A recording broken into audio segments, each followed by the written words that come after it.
Yo, what's going on YouTube? It's just Prez, and I'm back today with another 2K25 Myteam video. In this one, I'm going to be ranking all the new Breeze cards from worst to best that they did just add this morning for the start of Season 8. If you enjoy the video, if you have any feedback for me, let me know down in the comments. Let me know what you guys think. Obviously, this is just my opinion, which usually tends to be correct about 100% of the time, but still feel free to disagree if you want to be wrong. 15, I have Derek Lively.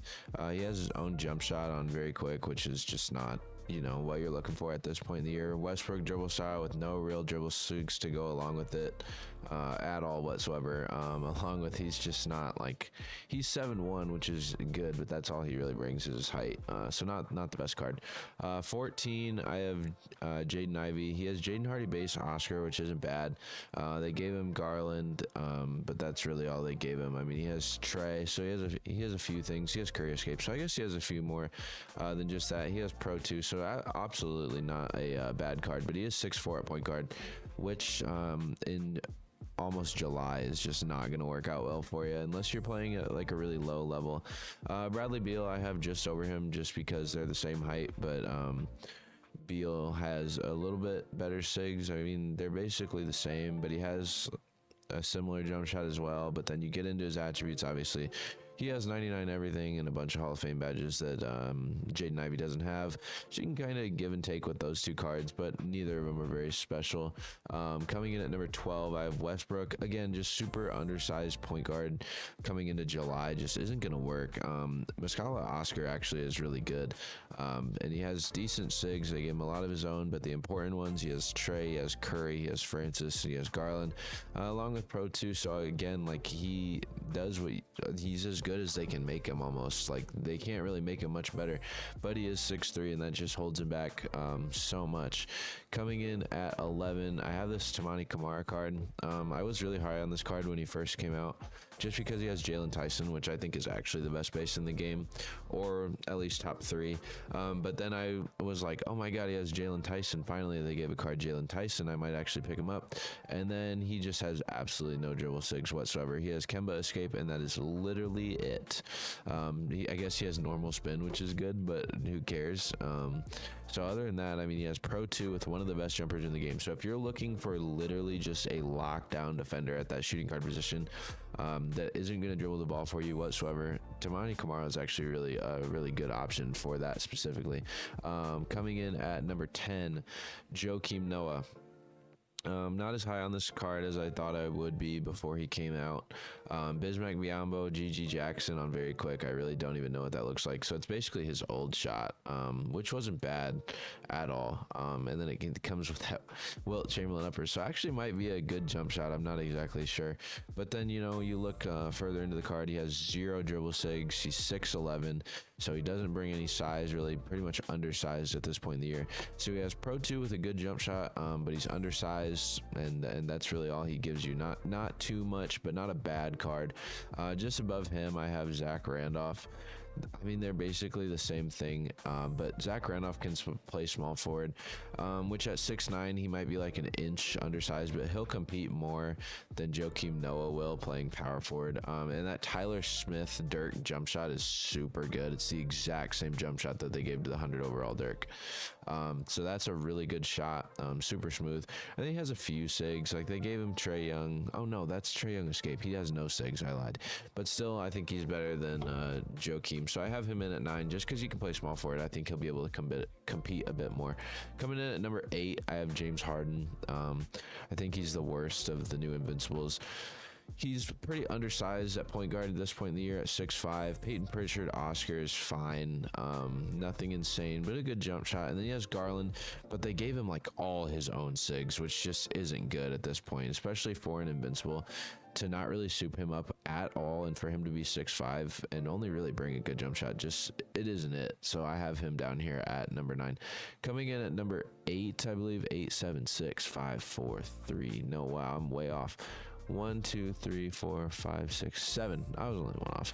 Coming in at number 7, Rudy Fernandez. He's super good. Call me crazy, whatever. Why do you have him over James Harden? JR Cam Christie is a pretty good shot. You know, not game breaking, not crazy, but really smooth. And then he has Garland, Francis, Trae Young. They gave him way better sigs than Harden. Along with that, he's taller. So I mean, Harden has the stats, but Rudy Fernandez has the jumper. He has the Pro 2 fade, and he has much better sigs at a better height. So I think he is better than James Harden. Coming in at number 6, I have Joe Johnson. You can honestly argue that Rudy Fernandez is better than this card too, but Ben Shepherd, Colin Sexton is just going to be a beautiful shot. Going to be absolutely elite. But then he comes with Devin Booker, dribble style, which isn't great. Curry size up, which is fine. A Curry escape. Trey behind the back. So he has a few things, but not everything you're looking for. So I think he's a decent card. If he could play point guard, I think he'd be a lot better. But as a primary ball handler, I don't think he really works. And then being 6'7" at the 2 without being able to handle the ball either, I just don't see it too much with this card. Coming in at number 5, I have Cade. He's smaller than Joe Johnson, but he looks just as big in game. He has a big player build. So Kevin Porter, Ben Mathurin is amazing for a shot. But again, he comes with Devin Booker, and then just a bunch of his own sigs. He has Kemba escape. It's Kemba step back, which is fine. But other than that, it's just none of these invincibles really are just. None of them are that good except for the one I have coming in over Cade. You could argue Joe Johnson over Cade Cunningham just as cards, but that positional value, Joe Johnson not being able to play point guard and Cade being able to play point guard, opens up your team a lot more to have another ball handler at that 2 next to Cade, whereas Joe Johnson, it's forced to be your point guard because I don't think Joe Johnson can dribble like that. I mean, neither can this Cade really, which sucks to see. I don't know why they're not giving any of these invincibles good dribble moves.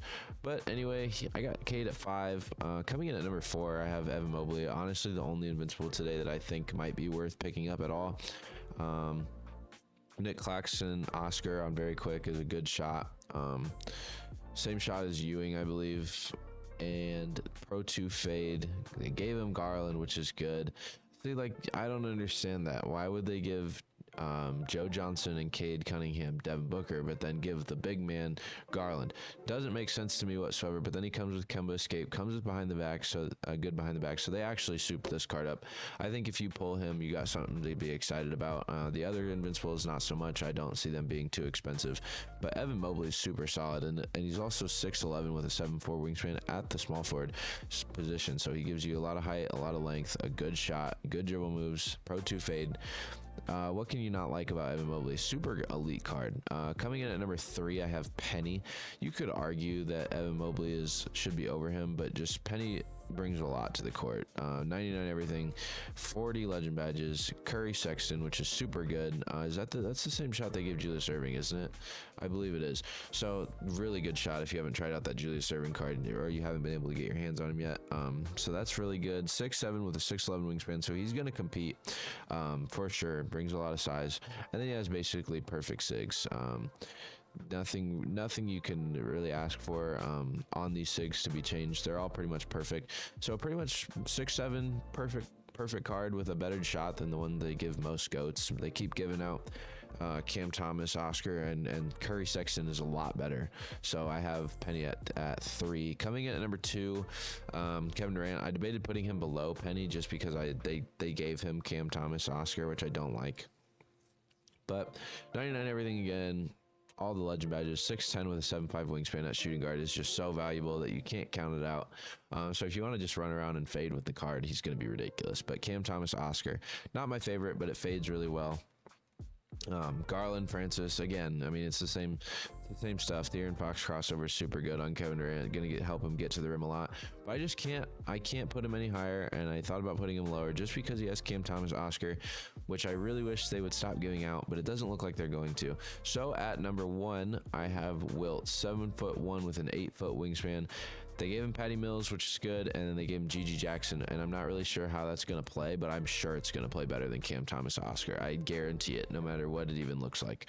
And then perfect sigs on a Wilt. card is just absolutely ridiculous. He's going to be super long with an 8-foot wingspan. He's going to be able to compete with any center on the game, even if you play him at center. If you get the card, I would play him at power forward, but if you don't have a center, he can definitely play center too, because I just think with that 8-foot wingspan, he plays ginormous in games, so he is going to be absolutely ridiculous.